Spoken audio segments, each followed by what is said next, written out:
Vanakkam, Namaskar. My name is Shruti Vijay Kumar Vasant. I'm a radio jockey from Chennai, and this is my podcast series, The People I Meet.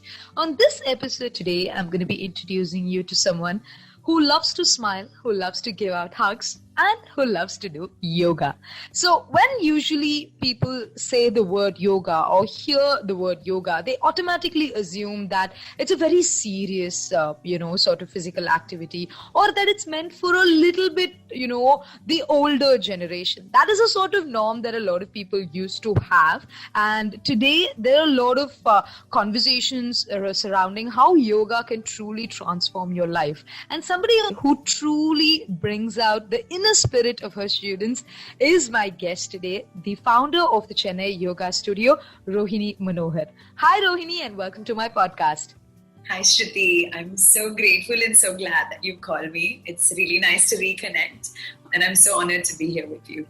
Thank you so much. The pleasure is all mine. So I told you in the beginning when we were having this conversation offline that we're going to be talking a little bit about Rohini the person, right?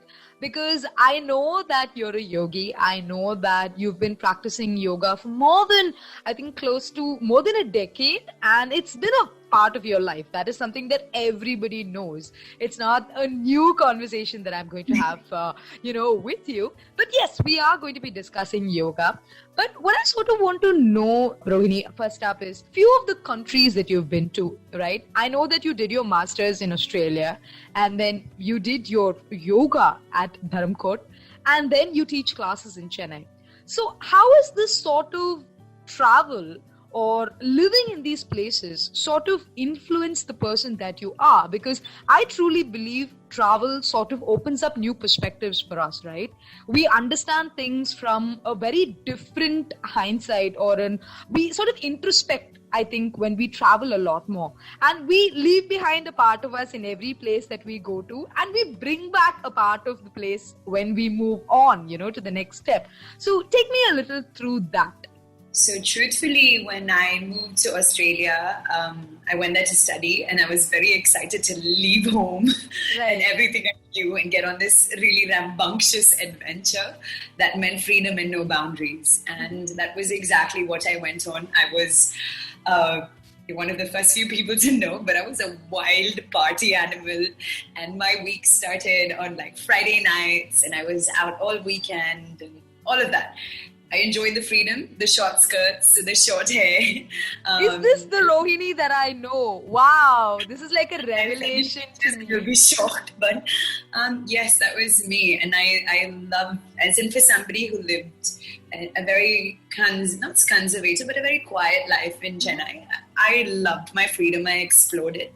And this was not just in terms of parties or friends or people, but also in terms of the courses I took. I went there to study biotechnology, but I would, in my spare time, do courses in theatre, in, clay modeling and things like this, because for me, it felt like now I could explore with no judgment. Mm-hmm. Somehow in India, I mean, I love India with all my heart, don't get me wrong, but it's like, no, you've got to do proper things. Right. So it was a chance for me to break those molds and do things without that voice behind saying, oh my God, you're here to do engineering or medicine, whatever. Right. So that was really beautiful. And it also helped me become a lot more non-judgmental of people. Mm-hmm. Because coming from here, you always judge people based on the way they dress, the way they talk, the backgrounds they're from. Right. We may not say we're judgmental, but the filter is there.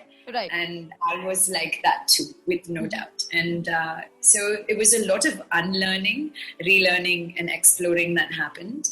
And through all of that, of the opportunity to eat ice creams for breakfast and pancakes for breakfast, and this newfound ability to sleep really late and wake up late. Right. I looked relatively normal, and I didn't look like I was very overweight or anything. Mm-hmm. But I was on the quest to get healthy, just so that I fit into the modern standards of the body type. Essentially, that was it. Okay. And so I tried a few different things, from Zumba to the gym, but I was super inconsistent. Nothing really captured my imagination. Right. And then South African friend was like, try yoga. And I was like, you shut up. Yoga comes from my country. I know how boring it is. I am not coming at all. Right. And I avoided her for a good 2 weeks till she paid for my first class. Wow. And I was like, oh, fine, I will go because you paid and I don't like having to owe you a debt. So I went. Right. The irony of this conversation right now is just like... South African friend, right? Introducing an Indian back into yoga. Right. And so I went to my first class and I fainted. I fainted in my first class. Wow. And the teacher tapped me and she's like, are you okay? And I started crying and I was like, no, please, can I go outside? And I went outside and I was crying and crying and crying. And for the first time, I think I really saw myself for who I was. Okay. There was no more lies I was telling myself. I could see I couldn't handle a 30-minute class because I was truthfully unhealthy. I fit into the body standard, but my body couldn't handle 30 minutes of yoga. Right. And then it was also a beautiful mirror for my mental health because that many years of emotions unexpressed came out in those tears after that 30. It was not even a 60-minute class, 30-minute class. Right. And so whilst most people would have been scared by the overflow that happened, for me, it was a much needed wake-up call to be very honest with myself, to who I was becoming and to what lies I was constantly telling myself that I'm healthy, I'm fine. I'm fine when I was not fine. There was a lot I was not acknowledging about how I was feeling, about how my body was, how I felt judged, even about being small or this or that or big, whatever it is. Thighs are too big, the regular stuff that every girl holds in her. Right, this whole social conditioning of what is societally acceptable norms, right? You're either too skinny or you're either too thin, you're either too fat. Why are you eating so much? Why are you eating less? The list is endless. And today, I think, unfortunately, as much as we are talking about it, it still exists. And society kills so many more dreams than the person themselves because you're constantly worried about, the number of times I've had this conversation with people just after, having begun this podcast series is just mind-boggling because a lot of you strong, wonderful people that I'm having these conversations with have managed to break free of those expectations and sort of understand where they come from. If I have to be honest, I think the problem is that we internalize those voices. Right. It's no longer somebody else has to tell you. You've heard the voices long enough, it becomes yours. Right. And if I have to be fully truthful, I don't think overcoming is a one-day journey. There are still days, even today, I'm like, is this okay? Is it okay to take a nap in the afternoon? You're a yogi. There is so much judgment from the inside, right? And so this is a constant reminder, a constant journey. It's not like I cannot tell you that, I am free of judgment. But that was a beautiful wake-up call for me to see, who are you and what are you becoming? Right. And if this is your story, you're going to be in a very miserable state in about 2 years from now. Right. So that, and the other aspect of it was, there were white people chanting Om and telling me the Gayatri mantra and telling me to do the asanas in Sanskrit. And for me, it was like, dude, this is your culture. They can pronounce Sanskrit and tell the verses even better than I even knew. Right. And it felt like this mixture of shame in a different way. This was born in my land and I didn't know it. I was in a room of white people that did yoga 100% better than me, that were doing pranayama 100% better than me. And so there was all this comparison going on, this is mine and they're doing it better. And so it was again to pull back the ego and be like, okay, fine, can we learn now? Because it felt like, okay, can we learn from them and see what they have to teach? And for me, being in Australia, the most beautiful thing I loved from them was their commitment. Like an Indian takes these things for granted.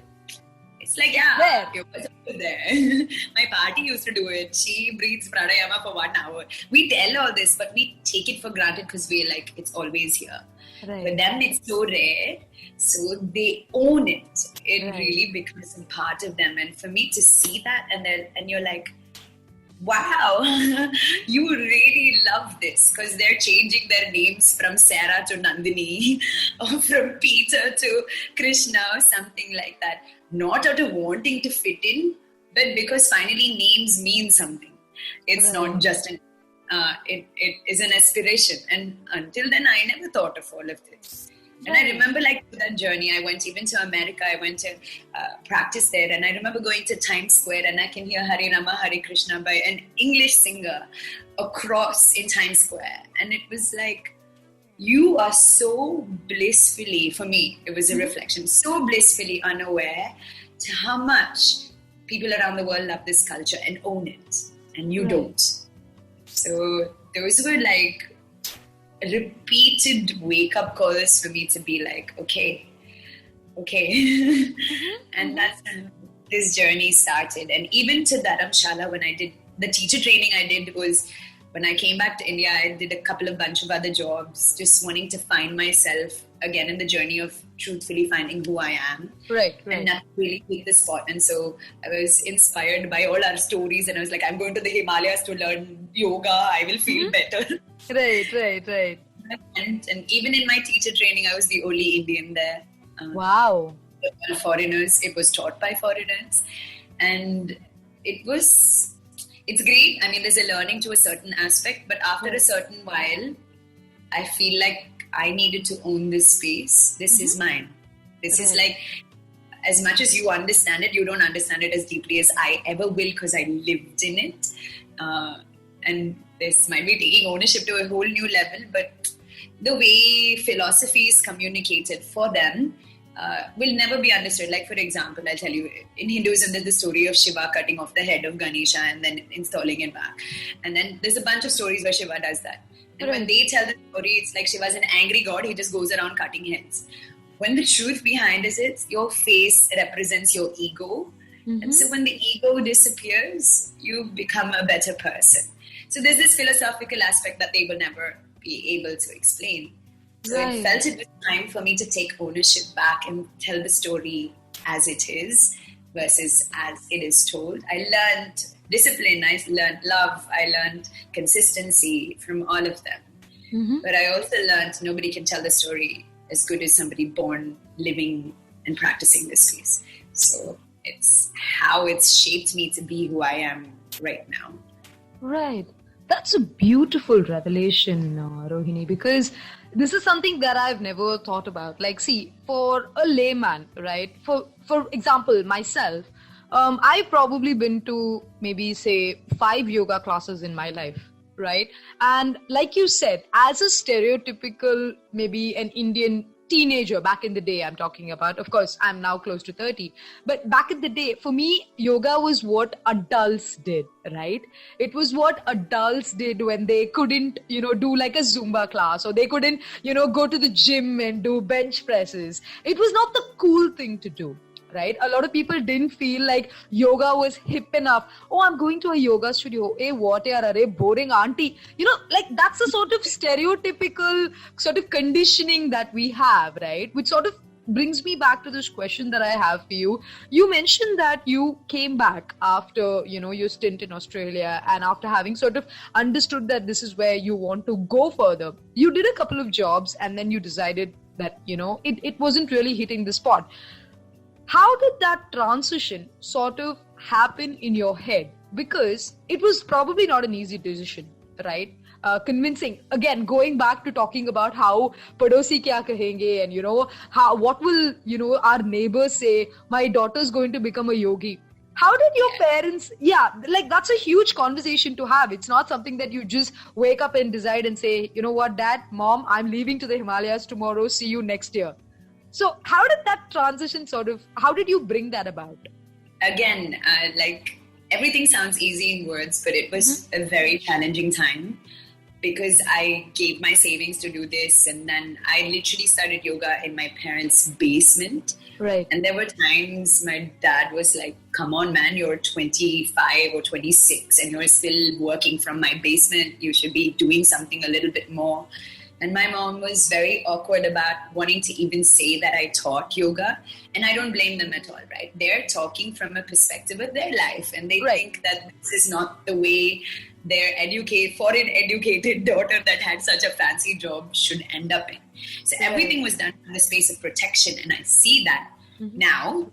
Back then I didn't. It was very hurtful at that point of time. And it felt like the closest people can't acknowledge what you're doing. Yeah. Welcome to the club, yeah. Yeah, and the biggest thing is, who will marry a yoga teacher? Wow. How will this in Bharat's matrimony? What do you put in profession? What do you put in profession? Yoga teacher. How does this apply? I can just imagine your parents' reaction to this. Yeah. Exactly. And it took, truthfully, at least 2 years for them to see, oh my gosh, there are actually people coming. Because the first day I started, I was like everybody else. I had one student. Right. And then I never advertised, and everything so far, touch wood, has grown from word of mouth. Right. And that's been my philosophy.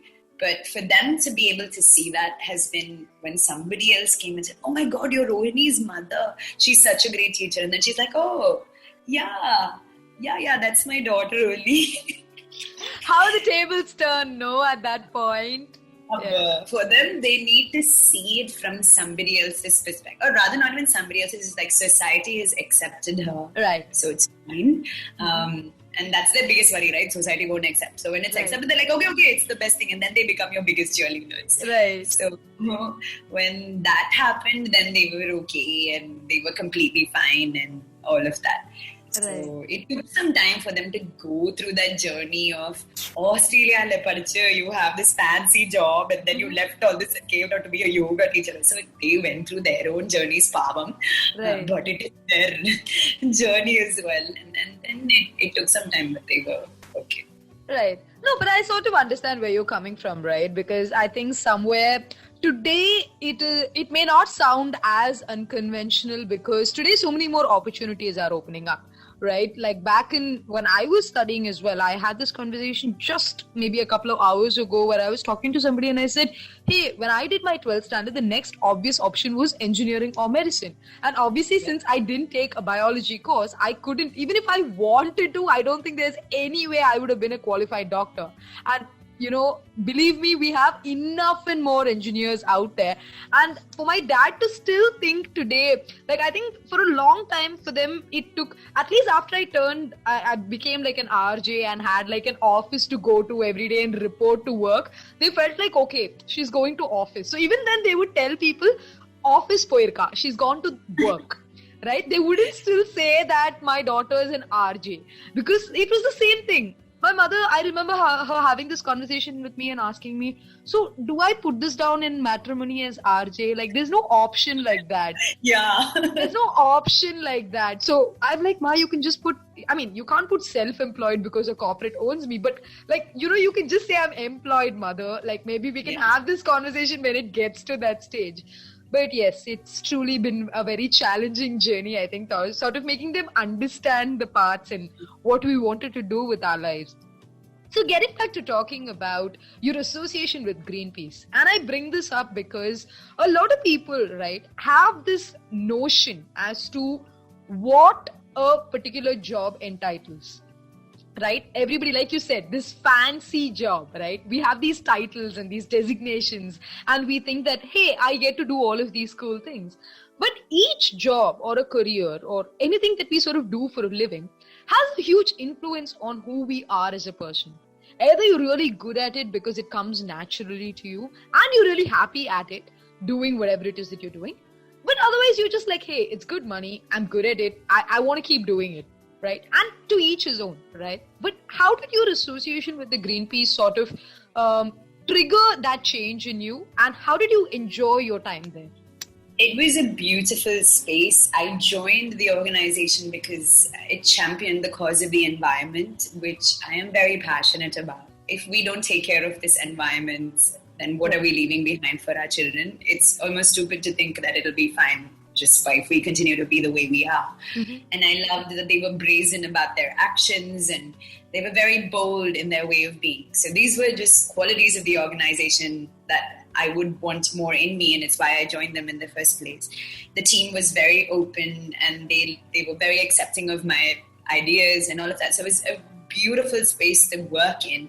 But it's like anything. It's like, when you marry somebody for love, and then afterwards when you live with them for a while and you're like, oh, you don't know where to keep the towel. It's on the bed versus in the bathroom. Right. Or the toilet seat must be down, not up. So Right. like that, every love story, you see it for what it is after a while. Right. And so every job, like as much as an organization can do, it's an organization. People Right. can do so much more together. Mhm. And so I understood that organizations have clogs in their ways of working. Like you can tell them, but unless a certain management approves, a certain group of people say it's okay, it's never going to work. Right. So it has to go through those processes, and that's how the organization becomes what it is. But for me, I'm somebody that likes to act on what I think. So when I saw those clogs, I understood that it was the end of my journey there. And to see how I can make more of an impact in everyday life. Right. If I meet you, and even if you come to one yoga class, I will definitely say something about caring for the environment through my class. Right. So it was like, can I sow these seeds here? What did I learn from there is, again, just the ability to care for the environment and to do your bit, that we all are in this together. It's like Corona, right? There is not like, you're stuck at home and I'm stuck at home, but my actions will eventually impact you and your actions will eventually impact me. And to wake up to this fact that we're stuck on this planet together and that we must do something to take care of it. So that was really nice for me to relearn and instill it deeply into my way of being. That's a phenomenal learning because, like you said, right, I think during this time of the pandemic, a lot of us have gone into a little bit of self-introspection and sort of, we're trying to understand where we come from as an individual or maybe as a couple, or it could be anything, as a family. How are we contributing towards taking care of the environment as such? And like you rightly said, what are we leaving behind? And I think today it's come to a point where it's not even about what are we leaving behind for the future generation, is what exists for us, right? Only if because I don't remember the last time where I was able to, like you said, I think it was during this lockdown where I heard a sparrow for the first time after so many years, right? After I think many, many years, I was able to listen to a sparrow. I'm like, oh wow, this is a bird. It exists. Yes. And, it's in my backyard today. So I think it's all sort of set us on this self-introspection journey. And I think that's beautiful that we're all going through that right now. And getting back to talking a little bit about this pandemic, since you mentioned COVID, I know that you did this really beautiful festival where you managed to, bring about so many people together and raise funds for those affected during this time. So a question that I have to ask you here, Rohini, is it's not the most easiest thing to do yoga online, right? It is very, very difficult. And especially if you've been in a very beautiful studio and if you've been in a space where that whole aura and the vibe and everything is just so, calming. How did you sort of decide to come up with something like this and how did you implement it? What was the, initial thought process behind it? So it's truthfully not easy. I mean, people are stuck at home. You don't have your space anymore. I'm sure if you want to practice yoga, your husband would be like, can you bring me some water? Right. Or the dog will want to nibble on your legs. So we are no longer in a space that we can make fully ours. But this also means there's no other space anywhere else. So we have to learn to create the space where we are. And initially when I started teaching yoga, I like your attention fully here. I want to create 60 minutes of peace for you. But that's not possible when I'm on the other side of a screen unless you decide it is true. The simplest things, like a power cut or there's an extra mosquito or somebody called on my phone is enough to distract you. So it took some time. But as you rightly said, it's been a time of introspection for a lot of us. And we're like, fine, this is what we have. How can we work with it? And so the ones that want to work with it will make it work. So that was one aspect that is like, if it's there on offer, somebody will try and find the way to make it work. And the second thing was, so I was reading a lot of articles about, people walking long miles and not having food. And I can't move out, so how do I help? And then I found a couple of organizations that were going and donating and giving food and whatever these things were.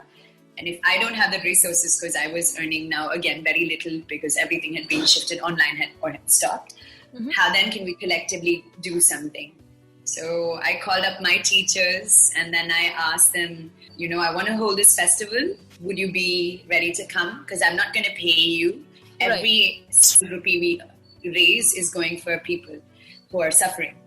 And graciously, everybody said yes.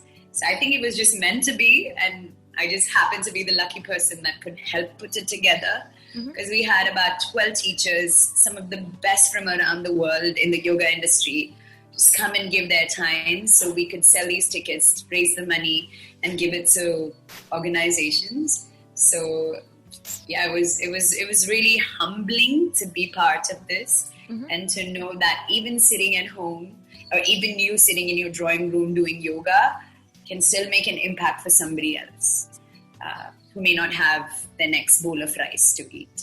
So, right. I think truly sometimes people say that it's about the thought. They say it's the thought that matters, but sometimes I believe more than the thought, it's about you wanting to execute. Like you rightly said, I think it's just about everything coming together and being able to sort of create that impact. Whether it's conscious, whether it's unconscious, I think somewhere just being rooted in that direction and going forward and being able to help, I think that is a very, very, impactful thing to do, especially during a time like this, because we never know what's going to, happen the next day. And you're so right. It's this intention that you're talking about, right? If your intention is pure, and it was not just my intention, it was the intention of these 12 amazing teachers. When we go to temples, they'll say Sankalpa. This was a Sankalpa. It's like, what can we do? And we're ready to do it. And so when the intention is pure, not just of you, of the people coming, of the teachers, it's bound to happen. And it doesn't mean the journey is easy. There were days when I was like, oh my God, how am I going to pull this off?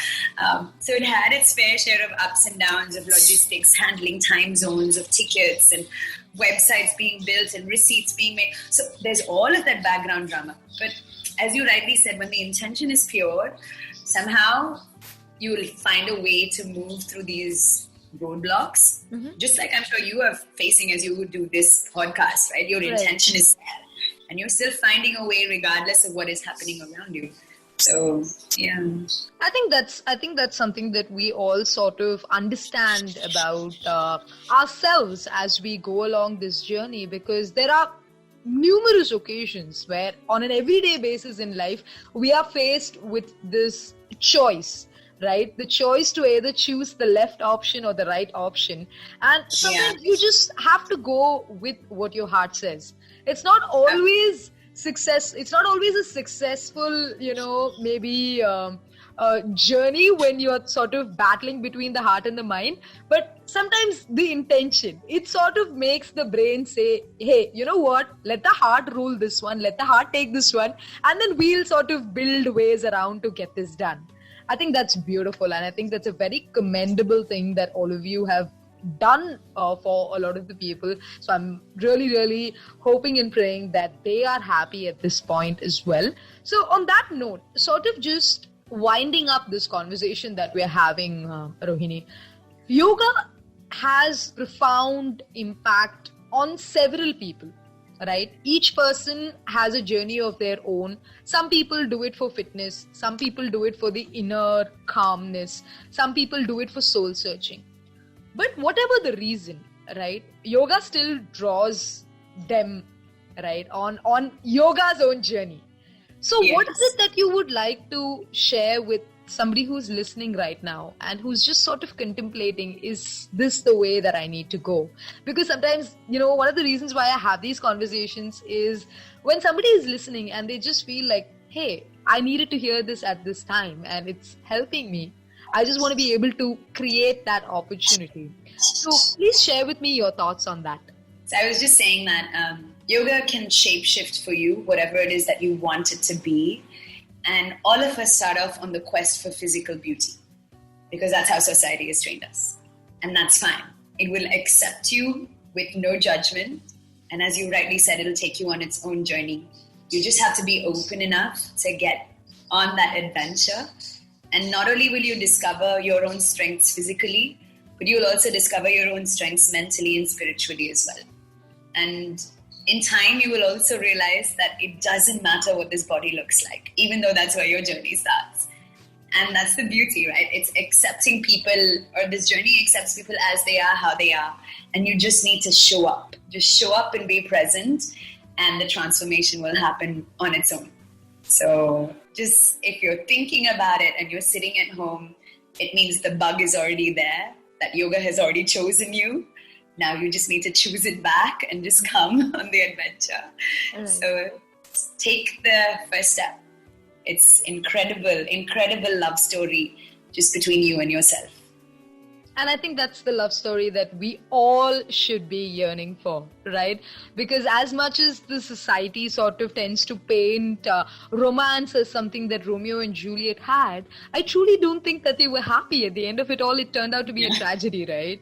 And I think we all need to be aspiring for the romance that we need to be having with ourselves. And like you rightly said, it's one of the most beautiful love stories that you can create just by showing up and by taking that first step. So to anybody who's listening right now and who's sort of contemplating about taking that first step, about whatever decision that it is that you are sort of, over processing and overthinking, I just hope that you find the strength and the courage to take that first step and move forward. All right, Rohini, the last question that I have for you today is more of a self-analysis of yourself, okay? So, 2 strengths of Rohini at 20 and 2 strengths of Rohini today.